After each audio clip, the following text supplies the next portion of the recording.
वंचित जमात के सभी बंधुओं को नमस्ते, नमो बुद्धाय, जय भीम, जय कर्पूरी। आरक्षण के मुद्दा पर बात रखने के लिए मैं आज लाइव आया हूं। बिहार के संदर्भ में आरक्षण नीति पर एक कमेटी बनी थी 1967 में, मुंगेरीलाल आयोग कहते हैं।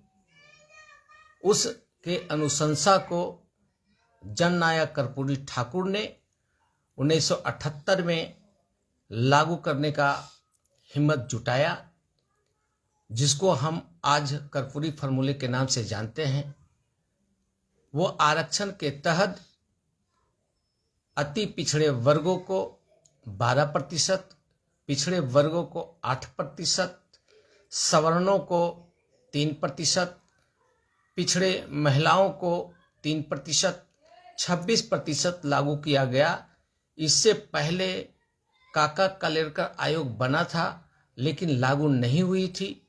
मंडल आयोग बना था लेकिन लागू नहीं हुई थी। जननायक ही पूरे भारत में एक ऐसे मुख्यमंत्री, ऐसे व्यक्ति साबित हुए जो बिहार के संदर्भ में आरक्षण को लागू किया। और आरक्षण लागू करने के बाद 3 महीना बिहार जलता रहा, लेकिन जब दलित, शोषित, पीड़ित, वंचित सक्रिय होकर के इस आंदोलन का प्रतिकार किया, तब जाके शांत हुआ। और उसके बाद 1990 में लालू प्रसाद यादव की सरकार बनी।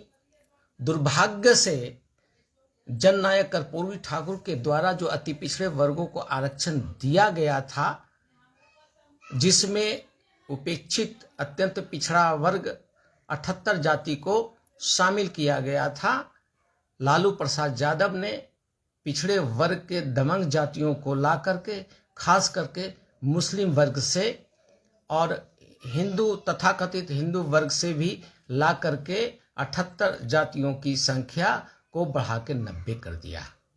वहां से आरक्षण हम लोग को घटना शुरू हो गया वंचितों के लिए, कर्पूरी के लोगों के लिए। फिर जब सुशासन बाबू आए 2005 में, तब उन्होंने बड़े मियाँ तो बड़े मियाँ, छोटे मियाँ सुहान अल्लाह का कहावत की पुष्टि किया। और वैश्य समाज के पिछड़े वर्ग के दबंग जातियां जो अपने समर्थ से एमएलए एमपी बने हुए हैं, उनको भी अति पिछड़े वर्ग में शामिल किया, जिसके चलते पंचायती राज व्यवस्था में जो आरक्षण था 0 हो गया, 0 हो गया। अति पिछड़ों का आरक्षण खत्म हो गया। और बीपीएससी से जितना भी वैकेंसी निकलता था, उसमें तेली, तमोली, दांगी भरपूर मात्रा में आने लगा। और कर्पूरी के लोग जैसे चंद्रवंशी, नाई, बिन, बिलदार, जुलाहा, अंसारी, बरय, भाट, ये लोगों की संख्या घट गई। और अगर अभी आप सक्रिय नहीं हुए, इसके लिए अगर क्रांति नहीं किए, अब क्रांति का आधार क्या बनेगा? क्रांति का आधार 1951-52 में काका कालेलकर आयोग बना था।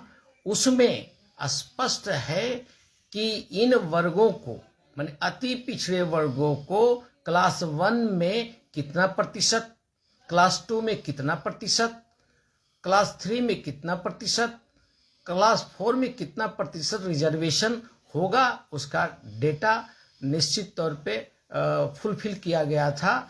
अगर वो लागू होता तो आज हम लोग को लाइव होकर के इस मुद्दे को कहने की कोई आवश्यकता नहीं थी। लेकिन काका कालेलकर आयोग के जो सदस्य थे शिवदयाल चौरसिया, उस कमेटी ने 2100 जाति को ओबीसी के रूप में चिन्हित किया था, लेकिन शिवदयाल चौरसिया जी ने 837 जाति को मूल मोस्ट बैकवर्ड क्लास कहा। तो मूल अति पिछड़ा कहा, मूल बैकवर्ड कहा, जिसका विकास आज तक नहीं हुआ। तो मैं चाहता हूं कि मूल अति पिछड़े वर्ग के जितने भी संपूर्ण भारत में क्रांतिकारी साथी हैं, कार्यकर्ता हैं, मतदाता हैं, वो संगठित होवें और काका कलेकर आयोग के अनुशंसा को लागू करवाने के लिए सड़क से सदन तक संघर्ष करें और बिहार के संदर्भ में जो मुंगेरी लाल आयोग बना और उनको लागू किया जननायक कर्पूरी ठाकुर, तो मैं कहा करता हूं कि कर्पूरी तेरे मिशन को, अधूरे मिशन को दिल्ली तक ले जाएंगे।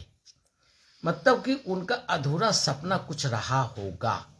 मैं स्पष्ट कर देना चाहता हूं कि जननायक कर्पूरी ठाकुर जब उप मुख्यमंत्री बने, शिक्षा मंत्री बने, तो मध्य विद्यालय का शुल्क 1 रुपया 2 रुपया जो भी लगता था उसको उन्होंने माफ़ किया। फिर जब मुख्यमंत्री बने तो स्कूल और कॉलेज का फीस को कम किया या माफ़ कर दिया। तो जाकर के 1980 से 90 तक इस रिजर्वेशन के आधार पर अति पिछड़े वर्गों को बहुत फायदा हुआ। कोई अफसर बना, कोई इंजीनियर बना, कोई डॉक्टर बना, लेकिन इनके मिशन को संचालित करने के लिए बाम सेफ के जैसा कोई भी संगठन का निर्माण नहीं किया। दोषी वो भी हैं जो आज रिटायर करके अवकाश प्राप्त करने के बाद मनुवादियों के चंगुल में आ गए हैं। ये भी एक कारण है कि आरक्षण समाप्त हो रहा है। बहुत सारी कारणें हैं। हम समय समय पर लाइव हो करके आरक्षण के प्रति सजगता आपको दिखाते रहेंगे और राजनीति में अगर नहीं जाएंगे, इसीलिए कि राजनीति विकास की कुंजी है। और इसमें मैं दावे के साथ कहना चाहता हूं कि सवर्ण जाति के लोग सदियों से सक्रिय हैं। फिर 1930 के बात है, त्रिवेणी संघ बना, यादव कुर्मी कोयरी जिसको दमक जाति कहते हैं, वैश्य समाज को दमक जाति कहते हैं, उनका विकास होने लगा। लेकिन कर्पूरी जी के जाने के बाद या कर्पूरी जी की उपस्थिति के संदर्भ में भी अति पिछड़े वर्गों को सक्रिय रूप से राजनीति में पिछड़े वर्ग के दमक जातियों ने रोका। मैं कहना चाहता हूं कि हमारी लड़ाई सवर्णों के साथ तो थी, लेकिन अगर पिछड़े वर्ग के दमक जातियों के साथ राजनीतिक लड़ाई नहीं लड़ेंगे, सामाजिक क्रांति नहीं होगी, राजनीतिक क्रांति नहीं होगी, तो हमारा अस्तित्व ही खत्म हो जाएगा। आपने जाति बनाया, उसको भी मैंने स्वीकार कर लिया। आपने उपजाति बनाया, उसको भी मैंने स्वीकार कर लिया। लेकिन जब सामाजिक न्याय की बात आती है तो आर्थिक न्याय होना बहुत जरूरी है। आरक्षण आया, सहभागिता आई, प्रतिनिधित्व इसीलिए लाया गया है कि आर्थिक आज़ादी मिले, संतुलन में रहे, महंगाई संतुलन में रहे, शिक्षा संतुलन में रहे। जैसे सभी को शिक्षा, चिकित्सा मिल रहा है, रोजगार मिल रहा है, किसको? जो राजनीतिक रूप में सक्रिय जातियां हैं, जो वंचित है। हम हमेशा कह रहे हैं कि वंचित जमात के लोग संगठित हों। वंचित जमात के मतलब कि जिन जातियों का, जिन वर्गों का, जिन व्यक्तियों को समाज और विकास से वंचित रखा गया है, उनको आगे आना होगा। और इसका आधार बनता है आरक्षण। आरक्षण के अलावा आप किसी मुद्दे को लेकर के आप लड़ नहीं सकते हैं। दूसरा जो मुद्दा है, वंचित जमात के लोग दैनिक निर्माण में है, दैनिक मजदूर में है, दैनिक भौतिक काम करते हैं, तो उनको भी जो पलायन का सामना करना पड़ रहा है, उसको रोकने के लिए सरकार तो कानून बनाती है, क्रियान्वयन नहीं करते हैं। लेकिन जो वंचित जमात का वोट है 36%, जिस दिन वो शिक्षा के लिए, चिकित्सा के लिए, रोजगार के लिए, पलायन रोकने के लिए मतदान करेगा, उस दिन निश्चित तौर पे समाज में परिवर्तन होगा, एक क्रांति होगी। और आरक्षण निश्चित तौर पे अति पिछड़े वर्गों के लिए ही होगा और सभी जाति का विकास राजनीतिक तौर पे होनी चाहिए। नमस्ते।